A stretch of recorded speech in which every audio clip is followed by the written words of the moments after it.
Hi everybody. So in this video, I'm going to elaborate a little more on the other types of terms you might see in an option agreement. In my last video, I talked about the gist of how option agreements work, how you negotiate an option fee for a certain amount of time, maybe an extension and a purchase price, and then, you usually would buy all the rights minus reserved rights.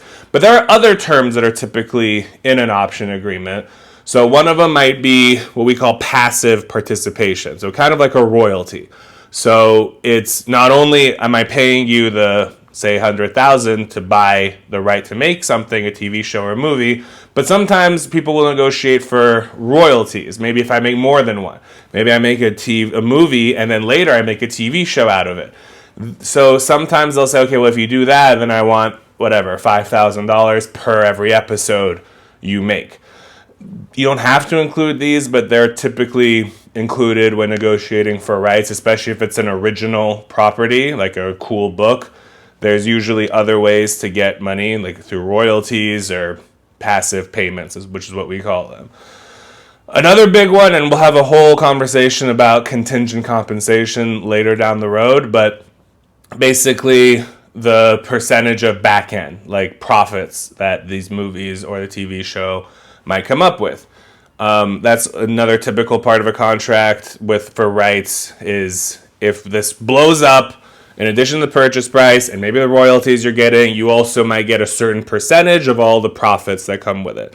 It's not as simple as just calling it profits. We call it modified adjusted gross receipts, but we'll get into that another time. But the gist, that's there. And then you also typically have sometimes, a consultation right. Studios rarely will give approval. Maybe J.K. Rowling might have gotten approval for Harry Potter. I don't know. I didn't work on that one, but I think it's generally known she has a lot more approval rights than one normally would.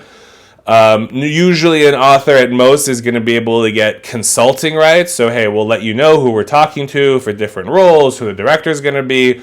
But when a studio is paying money for the rights to make something, they typically are going to want all the rights, including final approval and creative control. So it's pretty rare that an author would get to keep creative control, but you might get, like I said, a consultation right.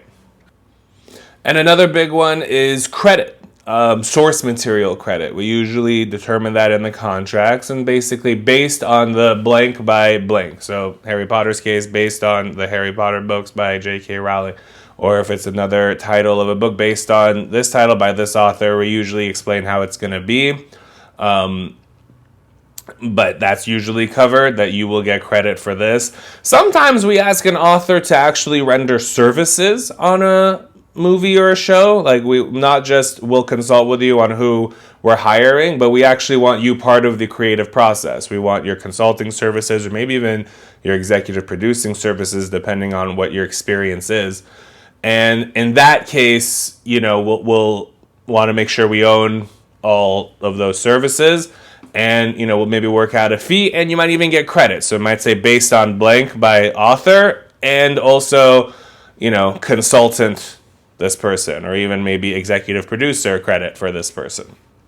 So that's another typical point that'll be included in these types of rights agreements. And so that's typically, in addition to the option terms, like I mentioned in my last video, we get into credit, we get into contingent compensation, royalties, and, a lot of times they also have special circumstances, maybe depending on the property, maybe we're reserving live stage rights, and then we'll work in a right of first negotiation. So, okay, if I'm not getting certain rights right away, maybe they're reserved to you. We usually like to work in, since I'm making this movie, if you want to sell them to anyone, you usually come to me first as the producer.